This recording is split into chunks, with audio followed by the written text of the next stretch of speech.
شیخ، میرا ایک سوال ہے کہ سورہ نساء میں مجھے آیت نمبر تو یاد نہیں آ رہا، لیکن اسٹارٹنگ میں وہ آیت ہے کہ بیوی کے تعلق سے کہ پہلے بیوی کو اچھے سے سمجھایا جائے، پھر تھوڑا ڈانٹا جائے اور پھر مارا جائے.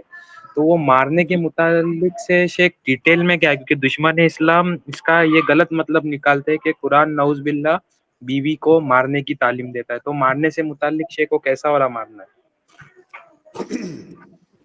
دیکھیے یہ آیت نمبر 34 ہے، سورہ نساء کی آیت نمبر 34 ہے. جی الرجال قوامون علی النساء بما فضل اللہ بعضهم علی بعض وبما انفقوا من اموالهم فالصالحات قانتات حافظات للغیب بما حفظ اللہ واللاتی تخافون نشوزهن فعظوهن واہجروهن فی المضاجع واضربوهن.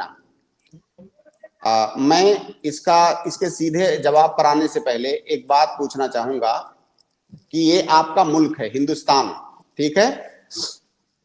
ہندوستان کا ایک قانون ہے، ایک نظام ہے، ایک دستور ہے، آپ کو اس پر عمل کرنا ہے.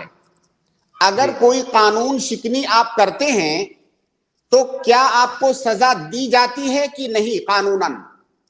جی بالکل دی جاتی ہے. تو یہ جو سزا دی جاتی ہے یہ کیوں دی جاتی ہے؟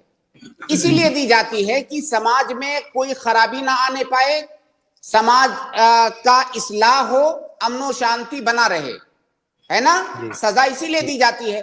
سزا کا مقصد سزا دینا تو نہیں ہوتا، کسی آدمی کو عذاب دینا تھوڑی حکومت کا مقصد ہوتا ہے.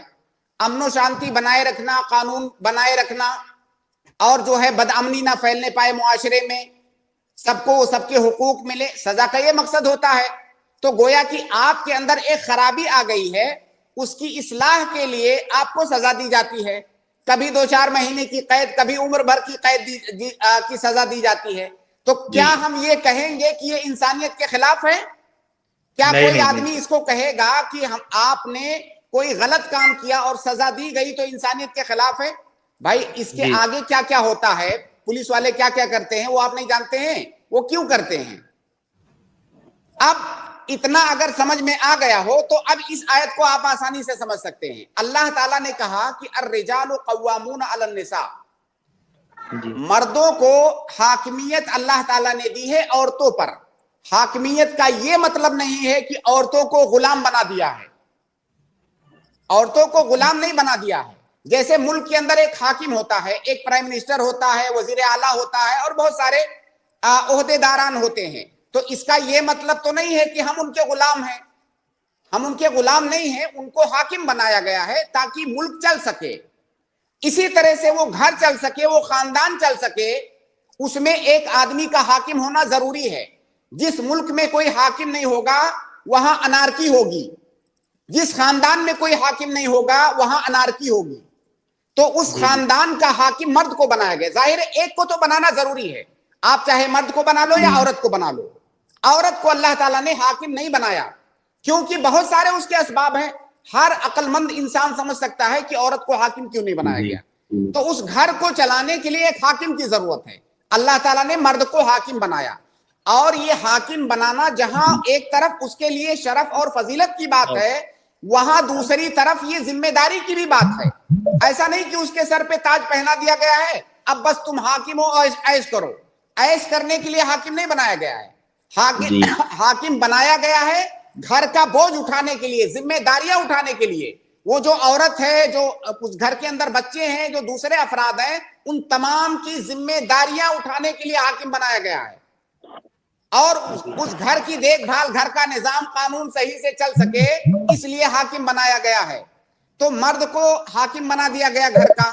اب آپ بتائیے، اگر کوئی حاکم کی مخالفت کرے، اس کے ساتھ گستاخی کرے، اس کے ساتھ بدتمیزی کرے، اس کے حقوق ادا نہ کرے، قانون شکنی کرے، تو جو رعایا ہے کوئی سزا ملنی چاہیے کہ نہیں؟ یا ان کی اصلاح ہونی چاہیے کہ نہیں؟ ان کی اصلاح ہونی چاہیے، ان کی اصلاح ہونی چاہیے.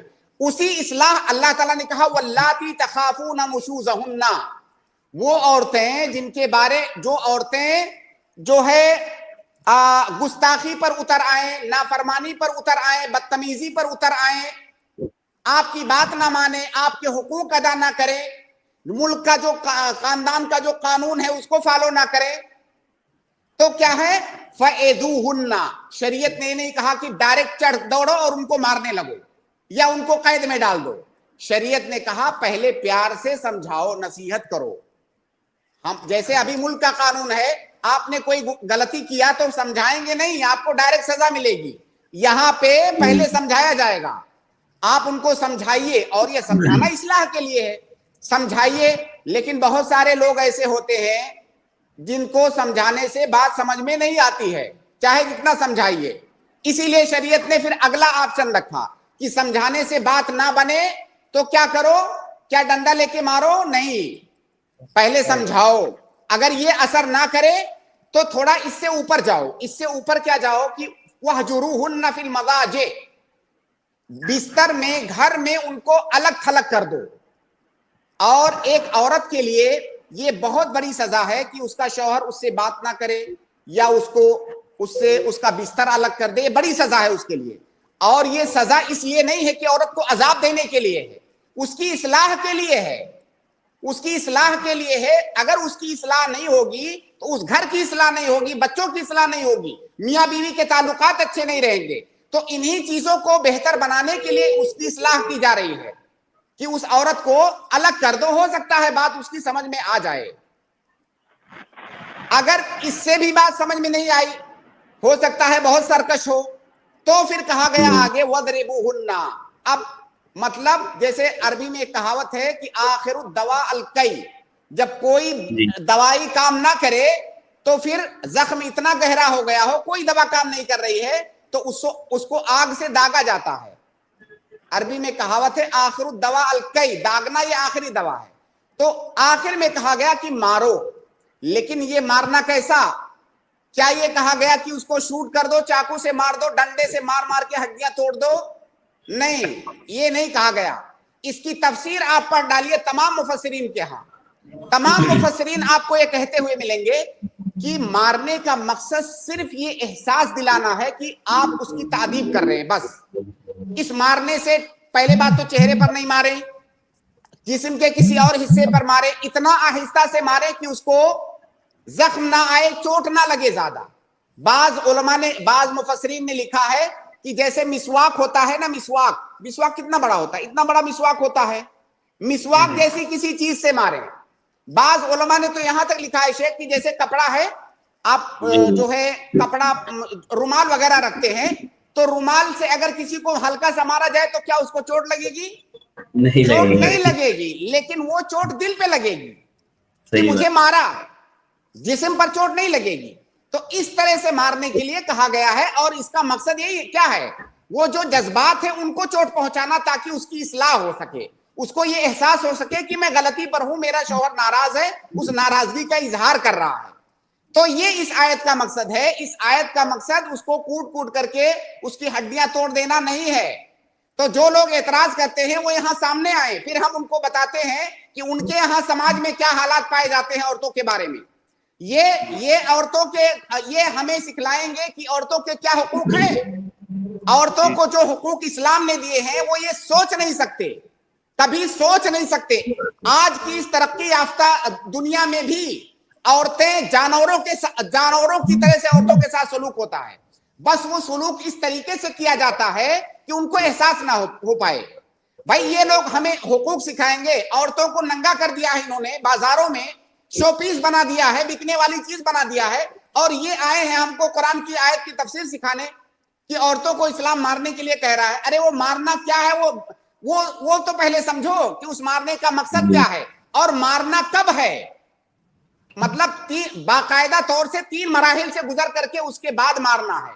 اور وہ بھی مارنا اس لیے ہے کہ وہ آدمی حاکم ہے، وہ جو شوہر ہے وہ اس کو حاکمیت دی گئی ہے، اور حاکم کا یہ حق ہے کہ رعایا کی اصلاح کے لیے ان کی تعذیب کرے، ان کو چھوٹی موٹی سزا دے تاکہ اس کی اصلاح ہو سکے.